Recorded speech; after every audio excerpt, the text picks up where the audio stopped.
Bueno, hoy, como sabemos, estamos celebrando el Día del Agua, una jornada en donde se busca generar conciencia sobre la importancia de este recurso, especialmente en momentos donde se discute un posible razonamiento. Vamos a conversar del tema. Tenemos contacto a esta hora con el director del Centro de Ciencia del Clima y la Resiliencia, el académico del Departamento de Geofísica de la Universidad de Chile, René Garret. Muchísimas gracias por estar con nosotros. No sé si está correcto ahí, me hace la corrección de su apellido. Garro, Viviana. Garro, perfecto. Mucho gusto y gracias por la entrevista. Bueno, conversemos un poco porque tal vez siempre es importante como aterrizar estas nociones que tenemos de la compleja situación que estamos enfrentando en torno a la sequía, pero por eso le pregunto, ¿cuán compleja, qué difícil es lo que estamos enfrentando ahora y sobre todo la proyección de lo que puede ocurrir en particular este 2022? Bueno, mira, llevamos una mega sequía, como la hemos llamado, ¿cierto? Que partió más o menos del año 2010 y que ha tenido un déficit promedio en la zona central de Chile del orden del 30%. Ahora hemos pasado por años en que el déficit ha sido aún más agudo. El año pasado tuvimos un déficit que bordeaba el 70-80%. También hemos tenido un año muy deficitario, el año 2019. Y de alguna manera estamos mirando cómo va a ser el futuro de Chile y por lo tanto, por cierto, hay que avanzar en medidas de tanto mitigación como adaptación, porque puede que haya alguna reversión en algún momento, uno no sabe realmente, hay mucha variabilidad entre un año y otro y esperamos que en algún año también nos tengamos lluvias más abundantes, pero el futuro va a ser así, y por lo tanto, por supuesto que ya nos hemos ido empezando a adaptar y tenemos que continuar en esa senda, entender las cosas que han funcionado y mejorar las cosas que no han funcionado. Sí, y en este día, y en especial también nosotros lo vemos en las actividades de las autoridades, se pone harto foco en la responsabilidad que tenemos todos, ¿no? Sobre todo los usuarios del agua, de ser responsables, de, por ejemplo, cambiar ciertos hábitos, sobre todo que tienen que ver con los riegos de las casas, con las duchas, pero también hay expertos y estudios que detallan que la principal problemática está sobre todo en las industrias, en la cantidad de agua que se utiliza, por ejemplo, en la agricultura en particular, las empresas forestales, entonces que al final el consumo humano es un porcentaje bastante menor a lo que significa el uso del agua desde el punto de vista de las empresas. Entonces, ¿qué tan ciertos son esos porcentajes y de qué sirve el llamado a la conciencia? Yo me imagino que obviamente suma, es importante generarlo esto, pero si es que efectivamente tal vez las grandes empresas no tienen un compromiso concreto en torno a lo que tiene que ver con la reducción del agua. Mira, efectivamente los números dan para mucho y recuerda que siempre son números promedios cuando uno habla de estos consumos de la agricultura del 70%, el sector potable, digamos, del orden del 15%, etcétera. Igual son números significativos y efectivamente, claro, uno diría en principio que todos tienen que hacer su aporte, ¿verdad? Siendo el agua un recurso por una parte tan importante y por otra parte tan escaso, todos tienen que hacer su contribución, así que no hay excusa para nadie. Pero también tienes razón de que los consumos y los usos son diferenciados. Eso no quiere, a lo que voy yo es que con solo nosotros arreglar la llave de la casa, lo cual está muy bien, hay que arreglarlo de todas maneras, ¿cierto? No vamos a solucionar el problema país, vamos a solucionar nuestro problema local y eso es muy importante, pero también hay que pensar en estas grandes obras, por una parte la industria. Mira, en realidad también hay harto de mito acá. Hay industrias que han hecho un gran esfuerzo, la minería, etcétera, otras también, tratando de adaptarse porque efectivamente tienen menos agua.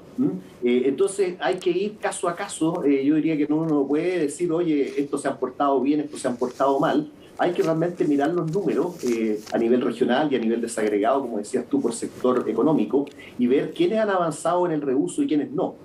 ¿Y ese catastro todavía no está del todo hecho o actualizado? En torno a lo que usted dice, que efectivamente hay algunos sectores que han hecho inversiones, que han cambiado tal vez sus lógicas de mayor uso, pero son datos trascendentes, podríamos decir, en torno a lo que tiene que ver con una política nacional del agua.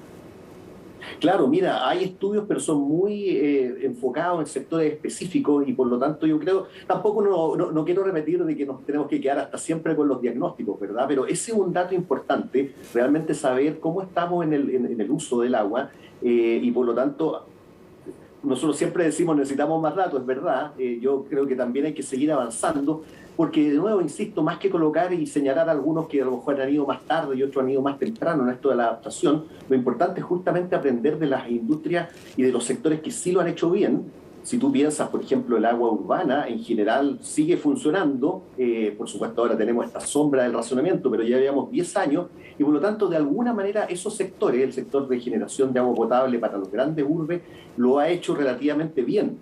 Mientras que en otros casos no lo han hecho tan bien. Así que, de nuevo, acá más que culpar a uno, lo que tenemos que hacer es realmente avanzar, tener ese diagnóstico, ver qué cosas han funcionado y qué cosas no lo han hecho. Por ejemplo, el agua potable rural claramente está en un déficit y en muchos lugares no ha funcionado bien, y eso requiere una acción inmediata. Lo que uno se pregunta cuando hablamos de una sequía, un déficit que es estructural, ¿qué posibilidad hay de efectivamente recuperar o esto ya es un punto de no retorno? Mira, lo que sucede es que la sequía es un poquito la guinda de la torta, pero nosotros la verdad que siempre en la zona central de Chile, donde además hay mucho consumo, para qué decir en el norte, ¿verdad? Nosotros vivimos en una zona semiárida y por lo tanto el agua siempre ha sido un recurso escaso. Y ese recurso escaso ahora se está haciendo más escaso porque tenemos menos oferta en el sentido de menos precipitaciones y también algunos consumos han ido aumentando, ¿verdad? Así que efectivamente no es que esto haya partido el año pasado o hace 10 años atrás. Por supuesto la mega sequía ha llevado un poquito al límite la situación y estos años hiper secos todavía más. Pero realmente nosotros tenemos poca agua en la zona central de Chile. En el sur la cosa cambia radicalmente y por eso es que cuando uno ve estos índices país, extrañamente Chile aparece con un superávit, porque claro, tenemos la Patagonia muy lluviosa, pero a nivel regional yo diría que desde el Maule hacia el norte, incluyendo partes del Biobío, estamos ahí al ras entre lo que se consume y lo que realmente tenemos disponible. Y por lo tanto esa es la condición estructural. Y, por supuesto, el cambio climático y la variabilidad. Es muy importante ese concepto de que las cosas son variables también. De repente nos aprieta más de lo que estamos acostumbrados. Sí. Ahora las autoridades han sido claras que probablemente no se descarta un razonamiento y esto principalmente en el caso de la región metropolitana, pensando en la cantidad de población que obviamente vivimos acá, sería en el sector oriente. ¿Qué tan efectivos son estas y qué implicaría ciertos horarios donde efectivamente uno no pudiera acceder al agua?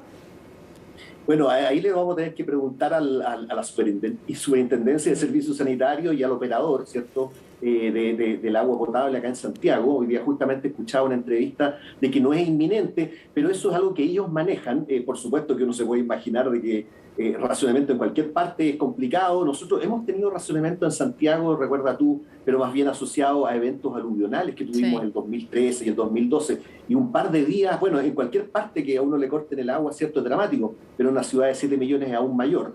Sin embargo, hay que temperar eso y hay que escuchar a los operadores que están haciendo sus mejores esfuerzos. E insisto, me refiero al Estado y a las empresas que están detrás de eso, ¿verdad? El agua viene por el río Maipo, es agua que la queremos mucho, pero es muy turbia y por lo tanto hay mucho que va desde que tomamos, desde que se toma el agua turbia del río Maipo hasta que sale limpia y de buena calidad en nuestras casas.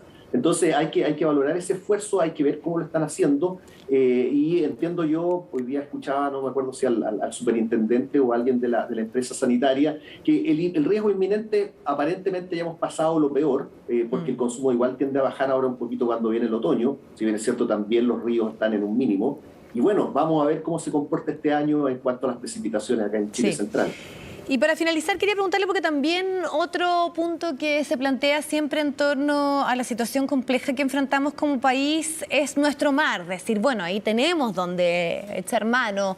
Ya hay algunas plantas que están operando en nuestro país, sobre todo en el norte, desalinizadoras, pero también hay voces un tanto críticas en torno a la calidad de esa agua. ¿Cómo lo analiza usted? ¿Qué proyecciones hay? Si efectivamente hay una alternativa en el mar.